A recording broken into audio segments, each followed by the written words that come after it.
चंद्रपूर महानगरपालिकेतील पराभवासाठी किशोर जोरगेवारांकडून डझरभर कारणं देण्यात आले। भाजपच्या पराभवात बंडखोरांचा मोठा वाटा असल्याचं जोरगेकर म्हणतात। दारूबंदीच्या विधानाचाही आम्हाला फटका बसला असं जोरगेवारांनी म्हटलंय।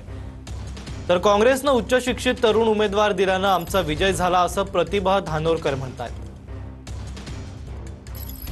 जवळजवळ 13 नगरसेवक आमचे विद्यमान नगरसेवक जे माजी नगरसेवक होते ते पराभूत झाले की त्या ठिकाणी 31 आमचे जे फायनल यादीतले उमेदवार आहे 31 उमेदवार आमचे बंडखोर उमेदवार त्या ठिकाणी उभे झाले आणि 3-4 ठिकाणी तसं पॅरल त्यांनी ते केलं। तो एक मोठा आम्हाला त्या ठिकाणी फटका झाला।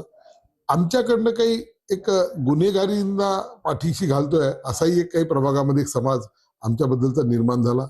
आणि दुसरं दारूबंदीच्या संदर्भातलं दारू दुकानांच्या संदर्भातलं एक विधान या ठिकाणी झालं, त्याचाही एक थोडा फटका बसलेला आहे। बघितलं असेल की सगळ्यात महत्त्वाचा विषय की उमेदवारी देत असताना काँग्रेसवरती जे नेहमी गालबोट लावलं जात होतं की तेच ते उमेदवार आणि जुने चेहरे काँग्रेस कंटिन्यू करते।